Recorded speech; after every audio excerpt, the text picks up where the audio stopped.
talk today about making the best of the situation that you're in, right? Now, look, I can plan all sorts of things for this channel. I can make all sorts of plans. At this time, I'm going to do this, and we're going to do this, and all that. And man, oftentimes, more often than not, things don't work out, right? They don't always go as planned. Now, for example, yesterday I had 2 interviews scheduled. The first interview scheduled with Dan Huff. And getting Dan Huff, first of all, man, I was blown away probably about 5 or 6 days ago when Dan Huff followed me on Instagram. And I had reached out to him and said, hey, I'd love to get you on the channel. Now, look, all of the major guitar channels have had Dan Huff on their channel, right?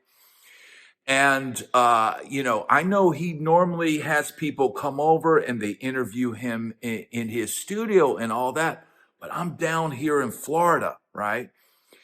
And so, I had to say, hey, we do this via Zoom, which is not something that he normally does.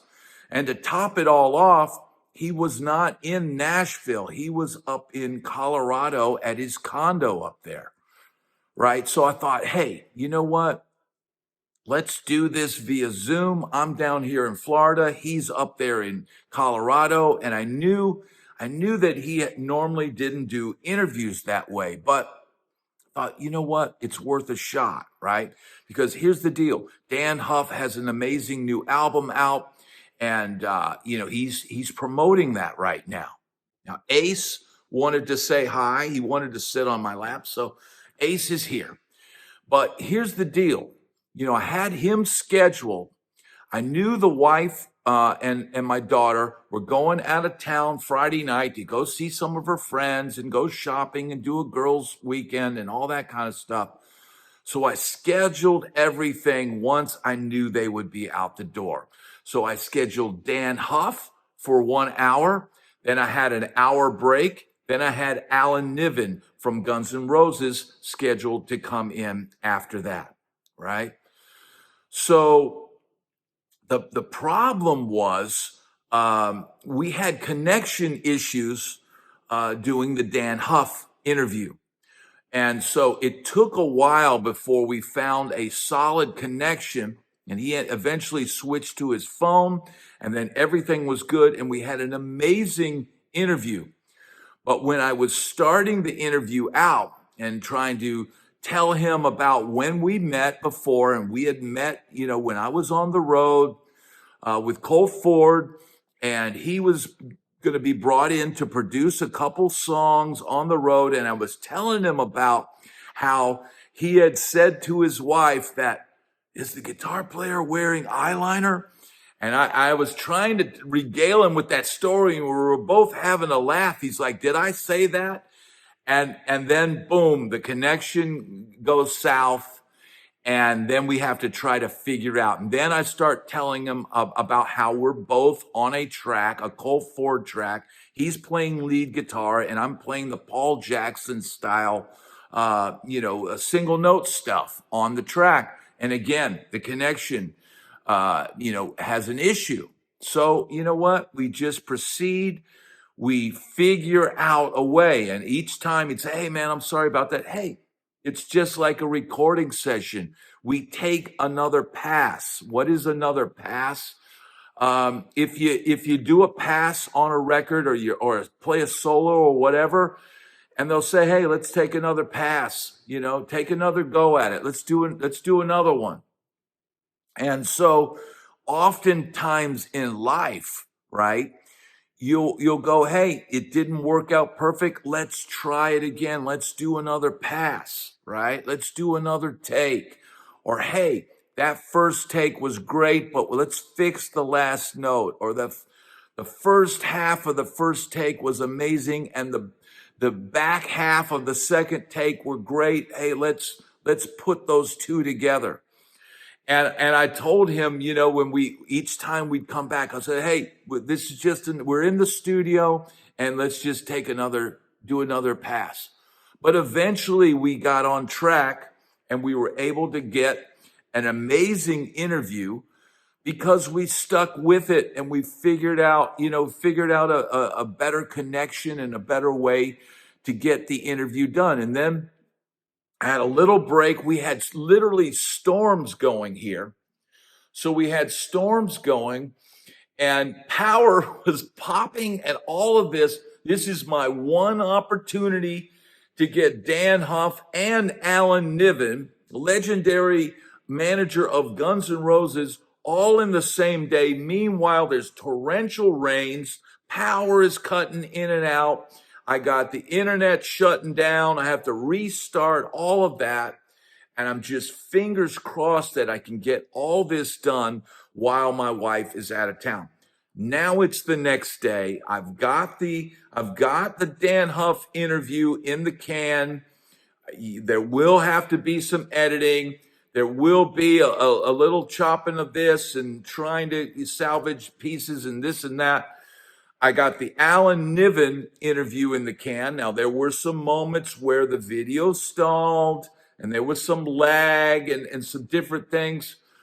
But man, you just have to work with what you get. And even with all of the lag and the different things in the Alan Niven interview, I have the publicist telling me when there's 10 minutes left, hey, you've got 10 minutes. So you have to bear that in mind. And look, you treat it just like a gig. When you know you've got 10 minutes left, you don't break into your 20-minute opus to finish the set out with power.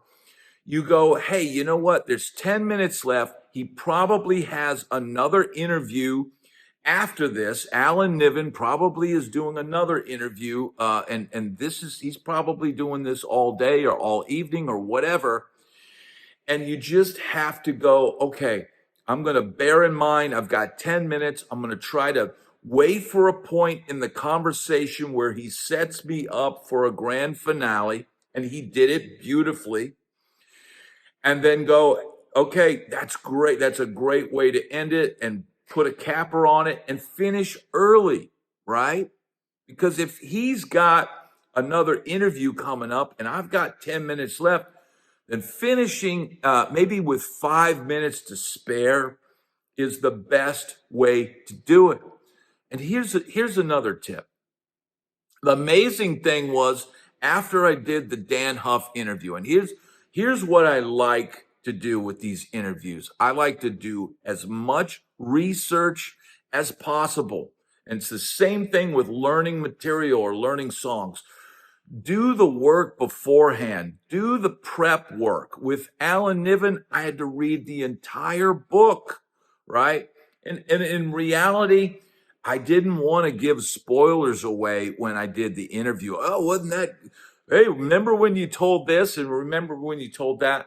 You don't want to give away the book. You want people to buy the book. And so you try to cover topics that are in the book without telling the story, without giving it away, right? But here's the deal, man.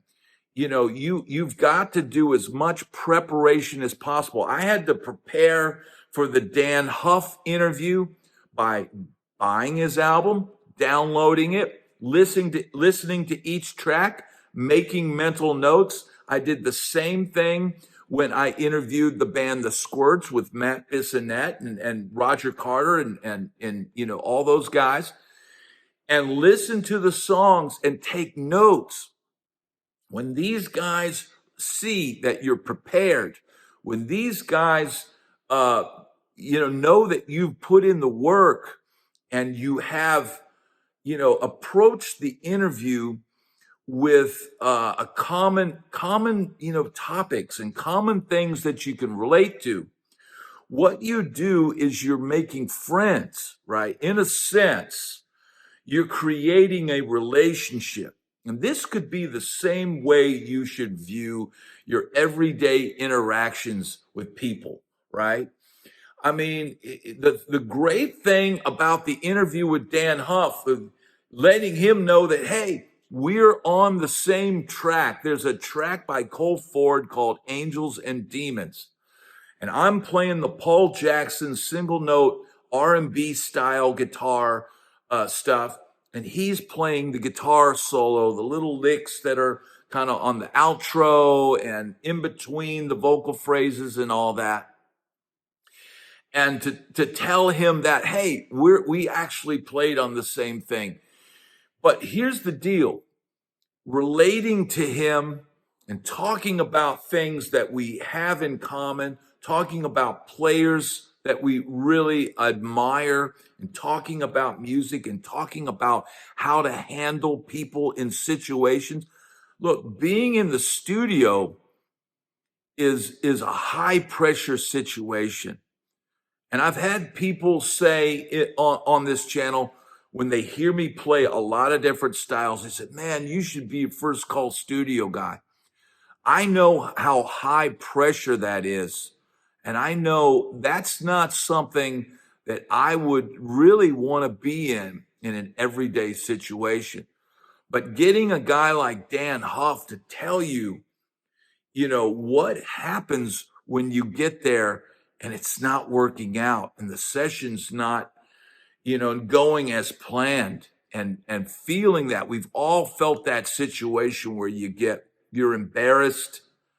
You feel like you're a failure. It's the worst feeling in the world. And for him to tell how to handle a situation like that, and a situation that he was in where he felt like that, but as it turned out, it was the producer handling the persons and knowing that, hey, he's the new guy. I'm going to have him sit out, and then I'm going to tell him, hey, man, what you're doing is great. I'm going to have you come back tomorrow, and you're going to play whatever you want on this track. It's dealing with people, but it's also dealing with situations, right? And doing all of this, and I've still got, I still had 2 different demos that I had to do, being away from my desk and all of that on this channel.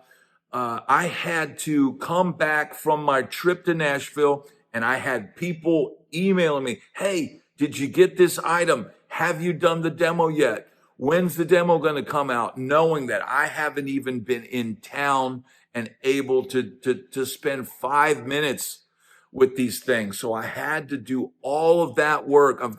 Still got to edit the Dan Huff interview. I just put up the Niven interview. There are some technical difficulties that happen in the interview, but you know what? I left the majority of them in because it's real. It's a real moment. And, talking to Niven is entirely different than talking to Dan Huff. They existed both in the music business, but they both existed in entirely different worlds, different levels of professionalism, different levels of navigating, situations. And, a rock and roll band, a fire-breathing rock and roll band, and a studio session, a studio player, a professional at that, it's 2 entirely different worlds. And even though the studio guy might be playing on a rock, session, it's an entirely different situation. So being able to deal with the technical difficulties that you're always going to deal with, whether you're on a gig or whether you're on an interview or whether you're doing YouTube videos, or all of these things, man, being able to handle those and go, hey, it's okay. Hey, we got a little technical difficulties, and not abandoning ship and say, hey, man, we'll try a few things, or we'll wait this out and this will smooth out. The Niven interview, we had some moments where the video froze. Hey, we waited. We continued on with the interview. You still got to hear the words while he was speaking. And I had a similar situation happen like that when I had Rudy Sarzo on the channel. But you know what? All in all, they're both incredible interviews, and I'm very lucky to have those interviews, even if there are technical difficulties, even if I have to do a little more editing. It's all part of the process, and it's more about how you handle those moments where things don't work out right. Now, I'll give you another story. I've got all of this going on, all within a time frame of the wife going out of town, not needing me to do this or do that. And so I scheduled this morning at 10 a.m. to go to a local, guitar shop that's not too far from my house and do a pop in, meet the owner, maybe check out some of the guitars, maybe play a couple guitars, kind of like what I did with Replay Music. And meanwhile, I've been working nonstop since last night, right? Went to sleep late, barely had time to eat dinner, all of that. And all of this is going on. And so I get there when I tell the guy I'm going to be there. And I get there and the owner's not there. And his, guy that helps out around the shop when he's not there is running the shop.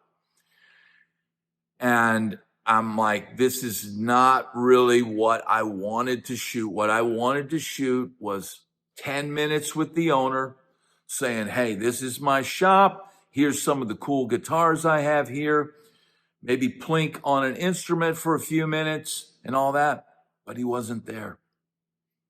Now, I would have preferred if he'd have let me know, hey, I'm not going to be there.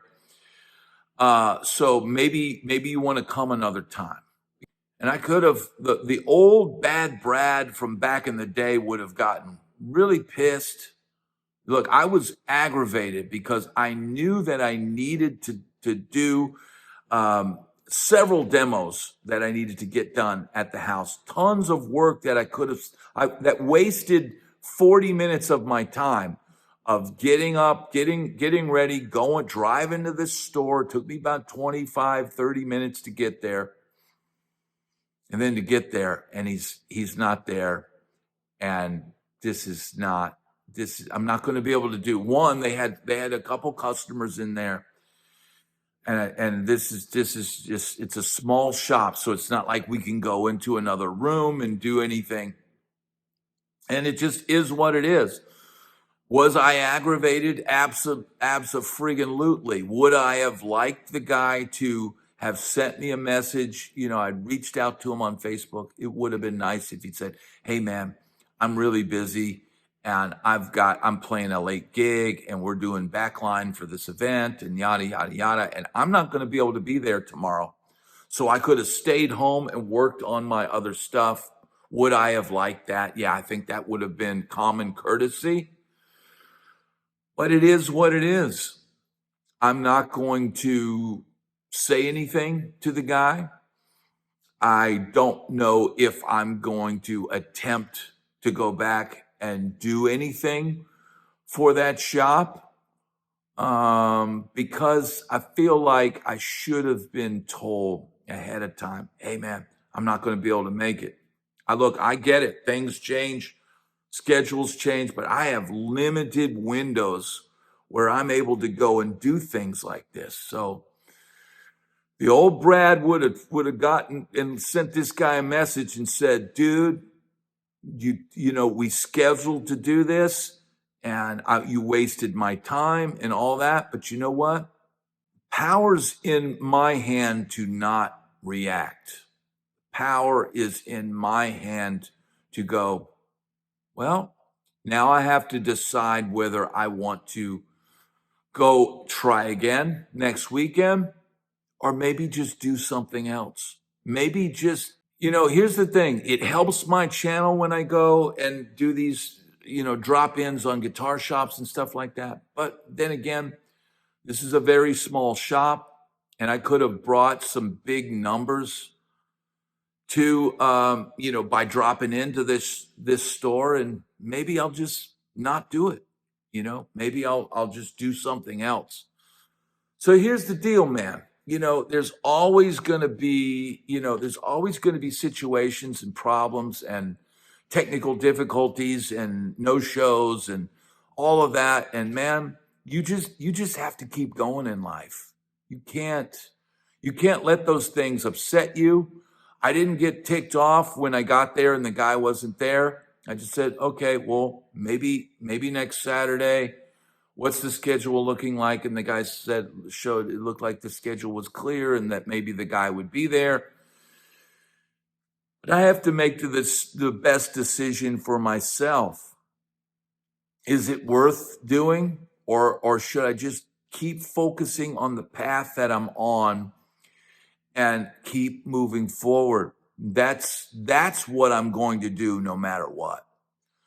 So whether that happens or not, it will remain to be seen, right? But you know what? It was a minor setback, just like I had a couple minor setbacks doing things. But in the meanwhile, here I am, and you know what? We have to keep just moving forward.